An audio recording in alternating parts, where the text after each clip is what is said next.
Apart from the ways in which we think about happiness, there are 6 very basic things that we can do to make ourselves happy. The first one is to think about your diet and the things that you actually eat and put into your body. So I know that everybody talks about diet and these sort of things, but it's not about dieting. It's simply about putting some decent things into your body.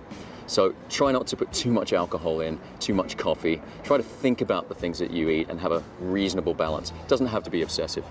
The next thing is just to get a little bit of exercise. I don't mean going to the gym every day. I don't mean sweating on a treadmill, but just going for a walk. All you need is a minimum of 30 minutes of accumulated activity in a day to meet your requirements for exercise. Something that a lot of people just don't consider in terms of their happiness is the amount of sleep that they get.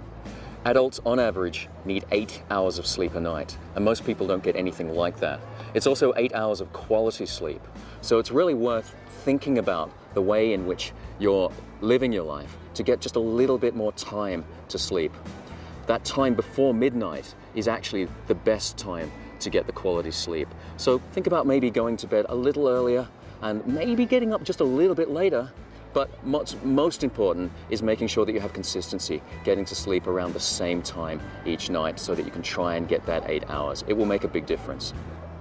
Something that very few people consider in terms of their happiness is a little bit of relaxation during the day. Most of us are stressed a lot of the time, and we never give any consideration to actually calming down and controlling that stress on a regular basis. One thing that you can do is to do something like Benson's relaxation exercise, which we're going to do a little later on. And it's simply a chance to shut your brain down for a little bit of time, relax, calm down, and refocus. The 2 last things to keep in mind are relationships and play.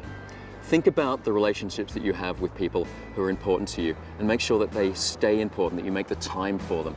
And the last thing is, have some fun. Don't take yourself too seriously. Get out there and play. Play is just meaningless activity, something that's done for the sake of doing it. So get out there and do something a little different. Play with your children, play with your dog, play with your friends. Get out of work and do something different. There's something you need to know about your brains when it comes to stress. You might have heard of the fight or flight response. And this is an evolved process from much early on in our evolution. It evolved to help us survive under situations where we might get, well, let's say eaten. So imagine a saber-toothed tiger jumps out, and you really have only 2 options. You can fight it, or you can flee. You can run away really fast. So this reaction involves a whole load of physiological changes, very rapid physiological changes in your body. Some obvious ones are that your heart beats faster, you start to sweat more, you get more blood flow to the larger muscles in, say, your legs, but less to your skin, so you won't bleed if you're attacked.